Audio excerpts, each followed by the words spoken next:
Mamãe, você sabia que a pele é o maior órgão do nosso corpo? Sim, a pele é o maior e mais pesado órgão do nosso corpo. Sendo que o indivíduo adulto, ela pode corresponder até 15% do peso corporal total. E sabia também que ela acumula muitas e muitas funções, como proteção física, imunológica, metabolismo, regulação de temperatura corporal? Pois é. Esse órgão maravilhoso e complexo que é a nossa pele merece cuidados muito especiais. Isso mesmo logo nas primeiras semanas e anos da nossa vida. E é exatamente por isso que nesse vídeo a gente vai falar um pouco sobre os cuidados com a pele do recém-nascido e do bebê. A rotina de cuidados com a pele.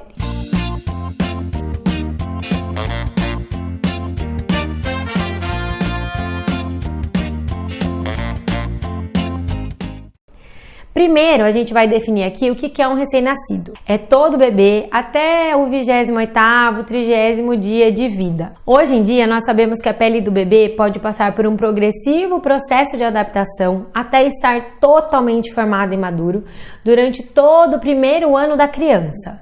Porém, sabemos também que dentro desse primeiro ano, o período no qual a pele é mais fina e delicada, exigindo alguns cuidados especiais, é exatamente nesse primeiro mês do recém-nascido. A imaturidade da sua barreira epidérmica diminui significativamente a defesa contra a excessiva proliferação bacteriana, diminui também a defesa física contra os traumas e diminui a defesa contra a toxicidade pela absorção de substâncias aplicadas na pele, como os cosméticos e os medicamentos. Com o intuito de revisar os cuidados e preservar a integridade da pele do recém-nascido e do bebê, a gente vai conversar aqui nesse vídeo sobre os cuidados preventivos básicos que devemos ter na pele dos pequenos, principalmente quanto à higiene e ao banho. Prontas? Então vamos começar pelos agentes de limpeza. Muito conhecido pelo seu potencial desinfetante, o álcool não deve ser utilizado em grandes extensões corporais do bebê sem a devida orientação médica. Isso porque ele pode causar uma necrose hemorrágica do recém-nascido quando aplicado nessas grandes extensões de pele. No caso, muitas vezes indicamos sim o álcool para a higienização do coto umbilical, mas está tudo bem. A gente vai usar só nessa região, a gente não vai usar no corpinho todo do bebê. Vou te orientar como. Para começar falando sobre a higiene do coto umbilical, a gente tem que falar que a manipulação dessa região não é dolorosa para o bebê, tá bom? Não precisa ter medo. Então você pode lavar bem durante o banho, com água corrente e sabonete, massagear com a pontinha dos dedos, sem problema nenhum. Depois, já no trocador, você vai complementar essa higiene com hastes flexíveis, né, o famoso cotonete. Você vai aplicar o álcool 70, dando uma atenção especial para a base do coto umbilical, só ali ao redor dele. O álcool pode ser aplicado nessa região a cada troca de fraldas e tenta sempre manter o cotinho para fora da fralda, tá? Para que ele sempre fique sequinho. E ele vai cair na hora certa. Não precisa ter medo, não precisa puxar. Até o cotinho cair, evite usar fralda, curativo, adesivo para cobrir ele. Não se preocupe em puxar, nada do gênero. Tudo tem seu tempo certo, cada bebezinho tem seu tempo certo. Falando das famosas hastes flexíveis ou de algodão, elas são muito úteis na higienização da região umbilical, na parte externa e na parte externa também das orelhinhas do bebê. Você pode secar as dobrinhas do bebê. Contudo, a gente não deve introduzir dentro do conduto auditivo, pois pode gerar alguma lesão no aparelho auditivo do bebê. A porção interna dos ouvidos, ela é bem complexa, tem algumas estruturas próprias de proteção. Então elas não necessitam de muitos produtos, nada que seja introduzido lá para fazer a limpeza. Pelo contrário, pode ser até perigoso introduzir produtos ali na região. Por exemplo, pode perder um algodãozinho lá, alguma coisa do jeito. Logo, a limpeza dessa região, ela vai ser feita com a toalha e o dedinho mindinho enluvado numa toalhinha ou numa fraldinha. E você vai ali por fora, só até onde o seu dedinho alcançar, tá? Não precisa introduzir nada além disso. Além do álcool, é importante a gente falar também sobre outra solução antisséptica que muitas vezes é utilizada nos cuidados, que são aquelas de iodo, sabe? Aquela que deixa a pele meio marrom avermelhada, lembra? Então, aquelas especialmente devem ser evitadas nos bebês, pois elas podem causar um tipo de hipotireoidismo transitório, que é quando sobrecarrega a tireoide pela alta quantidade de iodo que elas têm. elas podem ser absorvidas pela pele do bebê, cair na corrente sanguínea e sobrecarregar essa glândula, que é muito importante. Então, as soluções de iodo a gente deve evitar. E ainda no tema de higiene e limpeza, a gente vai falar um pouquinho agora sobre o banho de rotina do bebê. É um pouquinho diferente daquele primeiro banho, a gente vai falar do banho de rotina, assim como no adulto. É muito importante para a remoção das bactérias causadoras de doença que colonizam a superfície do nosso corpo. Além de ser uma prática muito cultural, né, estética, de embelezamento. Na nossa cultura, brasileiro toma banho todo dia, várias vezes ao dia, às vezes. E pode ser um momento de troca, de afeto do cuidador com o bebê. Contudo, apesar desses maravilhosos pontos positivos do banho, tem a necessidade de se alcançar um equilíbrio perfeito entre a limpeza ótima e a frequência dos banhos, visto que até o banho em excesso ele pode fazer mal, principalmente quando a gente não usa os produtos adequados. Gente, a frequência do banho... Eu vou dar até risada. Mas ela é um assunto que sempre está em debate, a do banho do bebê. No caso, eu sugiro um banho ao dia para o bebê até 1 ano. Em geral, nessa idade, a criança acaba não tendo contato com grande quantidade de sujeira, então um banho já permite essa descolonização, a remoção da sudorese já está mais que suficiente. Esse banho, quando realizado com um sabonete, ele deve ser mais rapidinho, ao redor dos 5 minutos. Para os bebês menores, o banho em imersão ele é aconselhado. O que é o banho em imersão? Na banheirinha ou no ofurô, pois eles acalmam o bebê e ajudam a melhorar o sono. Os ofurôs, inclusive, são aquelas banheirinhas parecidas com balde de limpar a casa, são ótimas para esse fim. E como que a gente vai fazer o banho do bebê no ofurô? O nível de água utilizado, né, vai ser elevado o suficiente para cobrir o corpinho inteiro do bebê. Vai deixar só a cabecinha dele para fora. Isso auxilia no controle da temperatura, evita que a temperatura do corpo caia demais e perca calor por evaporação. A temperatura ótima da água do bebê é ao redor dos 37 graus e não deve ultrapassar 37,7. Por quê? Essa temperatura pode causar desconforto e queimadura no bebê. Então é importante que no começo, até você pegar o jeito dessa temperatura, ela seja medida com um termômetro. Sim, no começo você vai precisar ficar medindo no termômetro até se acostumar. É o jeito mais prático e seguro para você não prejudicar a pele do seu bebê. A gente já viu alguns casos de queimadura grave na pele do bebê após imersão em água. Às vezes desencadeia algum tipo de pele sensível. Então a temperatura que para nossa pele pode ser boa, agradável, para o bebê muitas vezes pode ser muito quente. Tudo bem? Temperatura da água tá ok? Agora a gente vai para os produtos de limpeza. Os sabonetes tradicionais, aqueles em barra, eles têm alta detergência. O que é isso? Tiram muito bem a oleosidade, produzem muita espuma e são mais alcalinos, então o pH dele é mais alto.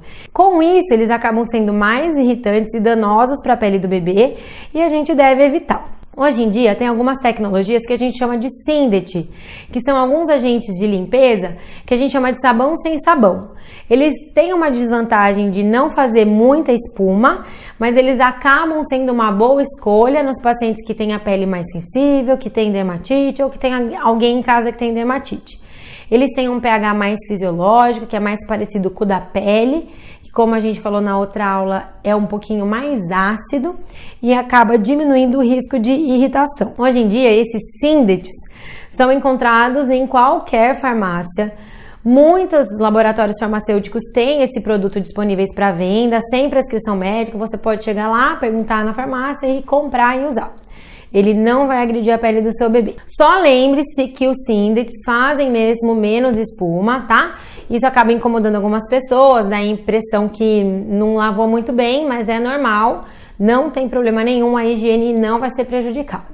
Já nos casos dos pacientes, bebês que têm a pele normal, não tem nenhum antecedente de dermatite, não tem problema nenhum a gente usar um sabonete líquido comum, tá? A formulação líquida, ela acaba sendo um pouquinho mais suave. A gente sempre vai preferir os produtos específicos para recém-nascidos, que têm os ativos que não irritam os olhos, porque isso é muito importante. Lá na hora do banho, a gente não quer que o sabão escorra no olho do bebê e irrite o bebê. Então você que optou por usar um sabonete líquido comum, não tem problema nenhum, pegou um para a idade do seu bebê, que não irrita os olhos, mesmo assim você vai usar pouca quantidade. As regiões que têm mais necessidade, a face, o couro cabeludo, as mãos, os pés e a região da fralda. No resto do corpinho não precisa fazer muita espuma, não precisa usar muito sabonete. E outra dica muito importante que as mamães sempre esquecem é de enxaguar o bebê depois do banho. Os bebês que estão ali tomando banho de banheiro ou furô, eles estão imersos naquela água com sabão. E quando você tira o bebê, você não pode deixar aquele resíduo. Eles devem ser enxaguados com um chuveirinho ou com uma canequinha, com água limpa ou até água corrente no chuveiro, para remoção completa do sabonete, para que não sobre nenhum resíduo na pele durante o dia, senão ele vai ficar o dia inteiro com sabonete na pele. Sobre os usos de shampoos, as mamães sempre perguntam, sempre tem essa curiosidade, mas não existe uma fórmula pediátrica padronizada para shampoo em bebê no primeiro ano de vida. Então, o cabelo é mais curtinho, é mais fininho, mais frágil, não tem necessidade de usar shampoo. A gente vai usar o mesmo sabonetinho da cabeça aos pés, dos 6 meses a 1 ano, e isso não vai ter problema nenhum. Então tá, o bebê já tá limpinho, a gente já fez essa parte do banho certinha, já enxagou. Agora, logo após o banho, nossa preocupação maior é evitar que a temperatura corporal do bebê caia, que é o famoso choque térmico que todo mundo tem medo. Como no bebezinho a proporção é diferente, cabeça, corpo é maior do que no adulto, a gente deve logo envolver a cabecinha dele com uma toalha macia, aquelas que tem capuz, e bem absorvente, com cuidado para que essa cabecinha não fique exposta. A gente coloca o bebê no trocador, já começa enxugando bem a cabeça, e daí a gente vai seguindo crânio caudal, né, que é da cabeça até os pezinhos, enxugando bem certinho a face, sempre lembrando das dobrinhas. Elas devem ser muito cuidadosamente secas para evitar que fique excesso de umidade, faça uma maceração, uma fissura. E a gente vai descendo até entre os dedinhos das mãos, entre os dedinhos dos pés. Nas voltinhas das orelhas, como a gente comentou, a gente pode usar o cotonete para enxugar ou a pontinha do nosso dedo enrolado na toalha e enxugar bem a região da fralda, porque é uma região que naturalmente já é mais úmida, então a gente quer que nesse momento ela fique bem sequinha. Tudo bem? Neném limpo, neném seco. Agora a gente sai um pouquinho do aspecto limpeza e higiene e a gente vai passar para o aspecto cuidados preventivos, né? Vamos dar um destaque um pouquinho melhor agora para a hidratação da pele do bebê. Cada dia mais a gente sabe que a barreira cutânea, né, que é a barreira protetora da nossa pele, ela está sendo super estudada na dermatologia. A gente sabe que ela tem várias funções eficientes e a sua integridade é fundamental. Essa integridade vai depender de vários fatores, como a genética, por exemplo, mas com certeza o hábito de hidratar a pele é um hábito que conta muito. Nesse sentido, os hidratantes, né, emolientes, tanto faz, como a gente costuma chamar, eles têm várias funções para melhorar a qualidade da pele do bebê. Eles vão amaciar a pele, restaurar a elasticidade, restaurar a proteção que ela tinha. Às vezes essa camada de gordura que é importante, que o bebê não está conseguindo ainda produzir adequadamente, e ela pode ser reposta com um bom hidratante.